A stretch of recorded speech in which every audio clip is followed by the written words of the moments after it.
చేతిలో అంత సంతోషంగా ఉండడానికి కారణం ఆయన తన వశంలో ఉండడంలో ఉంది.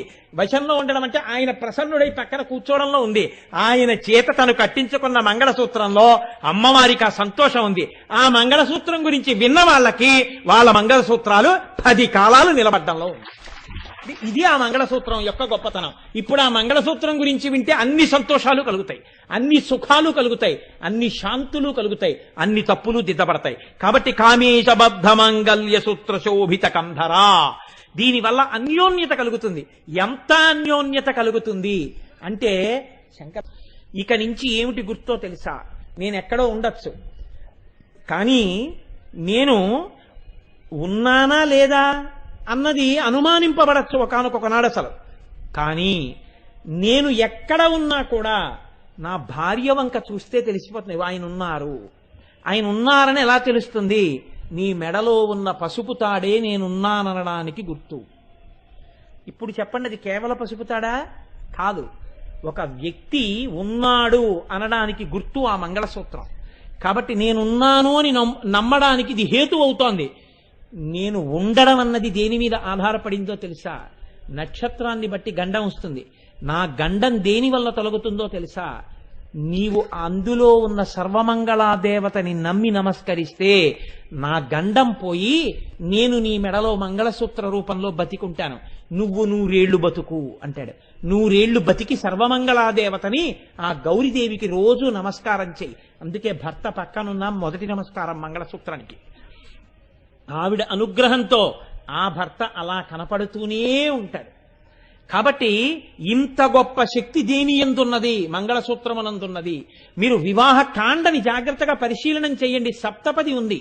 అప్పటికి 7 అడుగులు నడుస్తారు. ఆ తర్వాత 7 అడుగులు నడిచినట్టు ఏమైనా గుర్తుంటుందా? ఏముండదు. పాణిగ్రహణం చేస్తాడు, ఏమైనా గుర్తుంటుందా? ఏముండదు. ఆయన చెయ్యి ఈవిడ చెయ్యి ఆయన పట్టుకుని వదిలిపెట్టేస్తారు కాసేపటికి. యోక్త్రబంధనం చేస్తాడు, మొల చుట్టూ దర్భలతో పీని తాడు కడతాడు, ఉంటుందా? వదిలిపెట్టేస్తారు. గృహప్రవేశం చేసే ముందు ఆ పవిట కొంగులో మూట కట్టి పంపిస్తారు, ఉంటుందా? తర్వాత విప్పేస్తారు. ఈమెకి వివాహంలో చేసినటువంటి అంగములు ఏ ఉన్నాయో అవన్నీ అప్పుడు జరిగి ఆ తర్వాత అయిపోతుంటాయి. పాణిగ్రహణం అప్పుడైంది, అయిపోయింది ఆ తర్వాత. కానీ ఒక్కటి మాత్రం వివాహంలో అయిపోయిందని జ్ఞాపకం పెట్టుకుని ఇక జీవితంలో తీయనిదంటూ ఉంటే మంగళసూత్రం ఒక్కటే. కాబట్టి ఇప్పుడు వివాహము యొక్క మొత్తం సారాంశం దేంట్లోకి వచ్చి నిలబడిపోయింది? మంగళసూత్రంలో నిలబడిపోయింది. ఇప్పుడు ఆ మంగళసూత్రాలను బట్టి పెళ్లి అయిపోయిందంటారు. ఆవిడ పాణిగ్రహణం చేసిందో లేదో నువ్వు చూడలేదు, ఆవిడ సప్తపది చేసిందో లేదో నువ్వు చూడలేదు, ఆవిడ మంగళసూత్రం చూసావు. ఆవిడ లక్ష్మీదేవి అండి, ఆవిడికి పెళ్లి అయిపోయిందంటారు. ఆవిడ పార్వతీదేవి అండి, ఆవిడికి పెళ్లి అయిపోయిందంటారు. ఇప్పుడు ఆమె ఒకరి ఇల్లాలు, లక్ష్మీ స్వరూప, పార్వతీ స్వరూప. దేన్ని బట్టి నిర్ణయిస్తున్నావు? మంగళసూత్రాన్ని బట్టి నిర్ణయిస్తున్నావు. శాస్త్రం అంది దీన్ని కంఠానికి ఎందుకు కడతారో నీకు తెలుసా?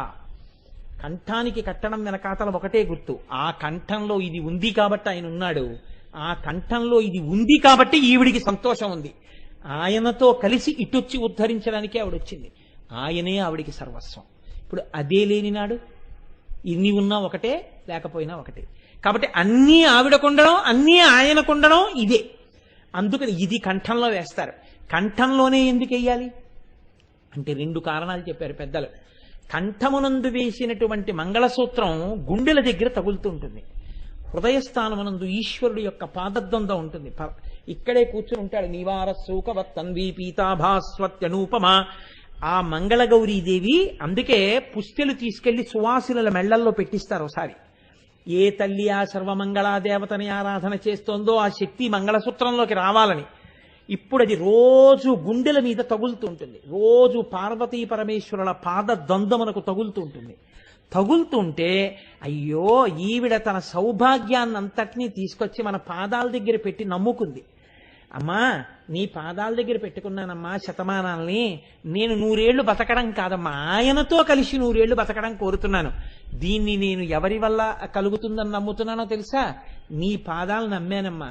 ఇది చెప్పడానికే ఆ శతమానాలు ఇక్కడ తగిలేటట్టుగా వేసుకుంటుంది ఆడది. ఏమి ఔదార్యం రా, నీ బతుకు ఆవిడ మెడలో ఉన్న మంగళసూత్రంలో ఉంది రా అది శాస్త్రం. అందుకని మంగళసూత్రం కంఠానికి ఆభరణంగా కడతారు. ఇది పతివ్రతా చిహ్నం, సుమంగళీ చిహ్నం, ఆడదాని ఔదార్యానికి చిహ్నం, సనాతన ధర్మము యొక్క గొప్పతనానికి చిహ్నం. 3 ముళ్ళు వేస్తారు. 3 ముళ్ళు అంటే సత్యం. ఏమండి ఇక్కడ తగలాలంటే ఇలా కట్టకూడదా అని అనుమానం రావచ్చు. అలా కట్టరు. ఎందుకు కట్టారో తెలుసా అండి? ఒక్కటే కారణం. ఈ పైన తల ఉంటుంది, ఈ కింద శరీరం ఉంటుంది. ఈ పైన ఉండేటటువంటి తల ఆదేశములను ఇస్తుంది. ఈ ఆదేశములు వెన్నుపాము నుంచి పెడతాయి. వెన్నుపాము నుంచి నాడీమండలం అంతా ప్రసరణ ఉంటుంది. ఈ నాడీమండలం తలకాయ చేసినటువంటి నిర్ణయాలను రిసీవ్ చేసుకుంటుంది. ఈ కింద వచ్చినటువంటి కష్టాన్ని నివేదిస్తుంది పెద్ద మెదడికి. మీరు చిన్నప్పుడు చదువుకుంటుంటారు, ఇక్కడ చీమ కుడుతోంది అనుకోండి, చీమ కుడుతుంటే ఇక్కడ ఉన్న నాడులు ఏం చేస్తాయంటే తమంత తాముగా ఆదేశం ఇవ్వవు. ఇక్కడ చీమ కుడుతోంది, ఇక్కడ చీమ కుడుతోంది అని నాడులు వెన్నుపాము గుండా గబగబా సందేశం పైకి వెళ్ళిపోయి, ఇక్కడ మనం ఇలా ఇలా ఇలా ఇలా నెంబర్ కొడితే ఎక్కడో ఉన్నవాడి సెల్లు మోగినట్టు ఇక్కడ చీమ కుడుతోందని నాడీమండలం వెన్నుపాములోంచి పైకి వెళ్ళి పెద్ద మెదడికి చెప్తుంది. పెద్ద మెదడు అంటుంది అక్కడ చీమ కుడుతుంటే కుడి చేతిని వెళ్ళి అక్కడ ఒక్కసారి ఇలా అనమను, ఆ చీమ చచ్చిపోతుంది అంటుంది. ఇప్పుడు ఈ సందేశం వెన్నుపాములోంచి కుడి చేతిలోకి వస్తుంది. ఈ కుడి చేయి కదిలి వెళ్ళి ఇక్కడ ఇలా అంటుంది, మంట తగ్గిపోయినది. ఇప్పుడు చెయ్యి అలా అంటూ ఉండడం వల్ల మంట పుడుతోంది, మళ్ళీ సందేశం పెడుతుంది. అయితే కుడి చేతిని వెనక్కి వెళ్ళిపోమను, చెయ్యి వెనక్కి వెళ్ళిపోతుంది.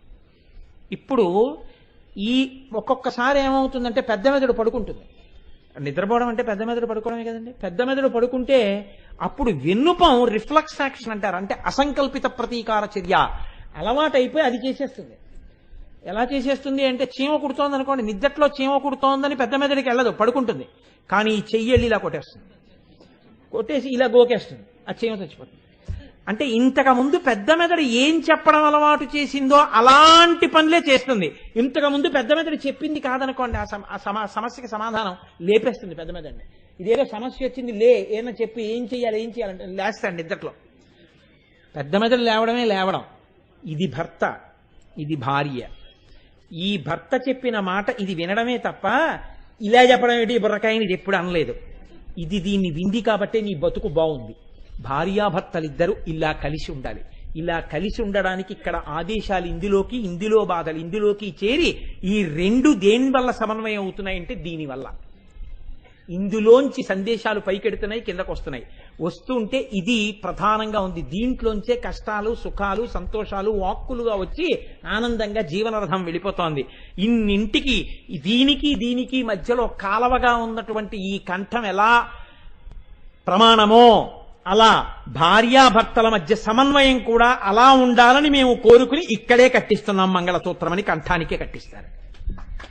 ఇప్పుడు ఇక్కడే మనకి స్వరపేటిక ఉంది, విశుద్ధి చక్రం ఉంది. వాక్కులు ఇక్కడి నుంచే వస్తాయి. వాక్కులంటే పదములు, మాటలంటే శబ్దము, అర్థము. వాగర్ధ వివసంపృక్తం వాగర్ధ ప్రతిపత్తయే జగద పితరౌ వందే పార్వతీ పరమేశ్వరౌ. వాక్కు అర్థము ఎలా కలిసిపోయి ఉంటాయో భార్యాభర్త అంతలా కలిసి ఉండాలి మనస్సుల చేత. అంతలా ఒకరి మనస్సు ఒకరికి తెలిసి ఉండడమే మంగళసూత్రం అని గుర్తు. అందుకే సనాతన ధర్మమునందు ఆ మంగళసూత్రానికి అంత గొప్ప స్థితిని ఇచ్చేశారు. ఆ మంగళసూత్రం ఉన్నది, ఆ ఇల్లు సంతోషంగా ఉన్నది, ఆమె సంతోషంగా ఉంది, ఆయన సంతోషంగా ఉన్నాడు, ఆ పిల్లలు సంతోషంగా ఉన్నారు. ఇన్నిటికీ ఏది కారణం? ఆ మంగళసూత్రమే. దాన్ని కేవలం పసుపు తాడంటావేమో అనవద్దు. దానికి ఇంకా అమ్మవారి అనుగ్రహం కలగాలి. తాళిబుట్టను తాటాకు తీసుకొచ్చి కట్టాలి. కట్టించేటప్పుడు అసలు యథార్థమునకైతే ఏమిటో తెలుసా అండి? పసుపు తాడే ప్రశస్తము అంది శాస్త్రం. ఎందుకంటే అస్తమానం కాస్త పసుపు తీసుకుని ఇలా రాసేసుకుంటారు. ఎప్పుడూ మంగళప్రదం అయిపోతుంటుంది ఆ పసుపు చేత.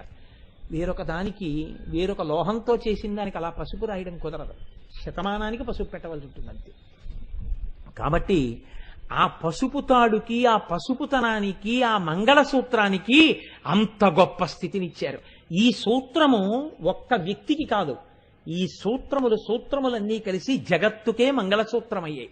అందరి మంగళములు, అందరి మనశ్శాంతులు, అందరి సుఖ సంతోషములు అందులో ఉన్నాయి. ఇంతమంది సుఖ సంతోషాలకి హేతువైనటువంటి మంగళసూత్రాలన్నీ పదిలంగా ఉండడం అమ్మవారి చేతిలో ఉంది. అమ్మవారి చేతిలో అంత సంతోషంగా ఉండడానికి కారణం ఆయన తన వశంలో ఉండడంలో ఉంది. వశంలో ఉండడం అంటే ఆయన ప్రసన్నుడై పక్కన కూర్చోవడంలో ఉంది. ఆయన చేత తను కట్టించుకున్న మంగళసూత్రంలో అమ్మవారికి ఆ సంతోషం ఉంది. ఆ మంగళసూత్రం గురించి విన్న వాళ్ళకి వాళ్ళ మంగళసూత్రాలు 10 కాలాలు నిలబడ్డంలో ఉంది. ఇది ఆ మంగళసూత్రం యొక్క గొప్పతనం. ఇప్పుడు ఆ మంగళసూత్రం గురించి వింటే అన్ని సంతోషాలు కలుగుతాయి, అన్ని సుఖాలు కలుగుతాయి, అన్ని శాంతులు కలుగుతాయి, అన్ని తప్పులు దిద్దపడతాయి. కాబట్టి కామేశబద్ధ మాంగళ్య సూత్ర శోభిత కంధరా, దీనివల్ల అన్యోన్యత కలుగుతుంది. ఎంత అన్యోన్యత కలుగుతుంది అంటే శంకర భగవత్పాదులు అంటారు సౌందర్యలహరిలో, ఆయన ఒక చమత్కారంతో కూడినటువంటి శ్లోకం ఒకటి చేశారు. భుజాశ్లేషాన్ నిత్యం పురదమయితు కంటకవతి తవాగ్రీవాధత్తే ముఖ కమల నాళశ్రియమియం స్వతశ్వేతాకాలాగరు బహుళ జంబాలమలిన మృణాళీలాలిత్యం వహతి యదధో హారలతిక అన్నారు.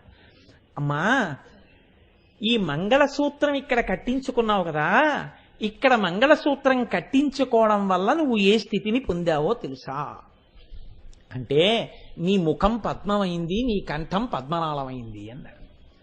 ఏమిటి శంకర, చాలా చమత్కారంగా చెప్పావు, బాగుంది, ఏమిటి మళ్ళీ చెప్పు. నీ ముఖం పద్మమైందమ్మా.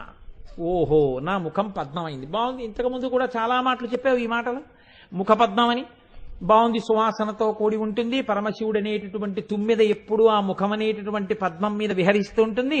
అమ్మ సహజమైనటువంటి సుగంధంతో ఉంటుంది, బాగా విచ్చుకుని ఉంటుంది, చక్కగా స్వచ్ఛంగా ఉంటుంది, ప్రశాంతంగా ఉంటుంది, సువాసనతో ఉంటుంది. సరిపోయింది. మరి కంఠం పద్మనాళం అమ్మా. ఓహో, పద్మనాళమా, బాగుంది. పద్మనాళం అన్నావు, కానీ పద్మనాళం అయితే మరి తామర పువ్వు ఎంత సుకుమారంగా ఉన్నా దానికి ఉండేటటువంటి గొట్టం, ఆ నాళం ఎంత అందంగా ఉన్నా దానికి చిన్న చిన్న ముళ్ళు లాంటివి ఉంటాయి. ఇలా త్రిభుజాకారంలో ఇలా గీస్తే కొంచెం గీసుకున్నట్టుగా ఉంటాయి మెత్తగా. అలాంటి ముళ్ళు ఎక్కడ ఉన్నాయి? మరి నా కంఠానికి అలాంటివి ఉండవు కదా అంటే శంకరాచార్యులు వారు అన్నారు, లేకపోవడం ఏంటమ్మా, ఉంటుంటాయి. అదేమిటయా, అలా ఎవరు చెప్పలేదే, ఏ కవులు చెప్పలేదే. నాకు అలా ముళ్ళుగా ఉండడం, అలా పొక్కుల్లో ఉండడం నాకేం లేదు కదా, కంఠానికి ఎలా సరిపోతుంది తామర తూడుతో నా కంఠం అంటే శంకరాచార్యులు వారు అన్నారు, అమ్మా నీకు తెలియదమ్మా, ఉంది. ఎప్పుడో తెలుసా? తవ గ్రీవాదత్తే ముఖ కమల నాళశ్రియమియం స్వతశ్వేతాకాలాగరు బహుళ జంబాలమలినా తల్లి భుజాశ్లేషాన్ నిత్యం పురదమయితు కంటకవతి. ఆ మంగళసూత్రం కట్టించుకున్నావు కదా, కట్టించుకుని ఆయన్ని అనువర్తించి కైలాసానికి వచ్చేసావు కదా, ఆయన్ని ప్రీతితో సేవించి ఆయన మనస్సు చూరగొన్నావు కదా, ఇంత మంచి భార్య అన్న సంతోషంలో పరమశివుడు వచ్చి తన యొక్క పెద్ద పెద్ద బాహువులతో నిన్ను ఇలా కౌగిలించుకుంటాడు. కౌగిలించుకుంటే మెరుపు తీగలా సన్నగా ఉండేటటువంటి నువ్వు ఆయన కౌగిటిలో ఒదిగిపోతావు. ఒదిగిపోయినప్పుడు నీ శరీరం అంతా సరిపోయేటట్టుగా ఇలా చేతులతో గట్టిగా కౌగిలించుకుని దగ్గరకి తీసుకుంటే ఇంతటి పరమశివుణ్ణి, మన్మధుణ్ణి కాల్చిన వాణ్ణి నన్ను ఆలింగనం చేసుకునేటంత జాగ్రత్తగా ప్రీతితో అనువర్తించగలిగాను. ఆయన ప్రేమ చూరగొన్నానని ఆయన చేతులు నిన్ను పట్టుకున్నప్పుడు సంతోషంతో నీకు పులకాంకురాలు వస్తాయి. అప్పుడు ఇక్కడ లేచిన పులకాంకురాలు తామరతూడు మీద వచ్చిన పొక్కుల్లా ఉన్నాయమ్మా.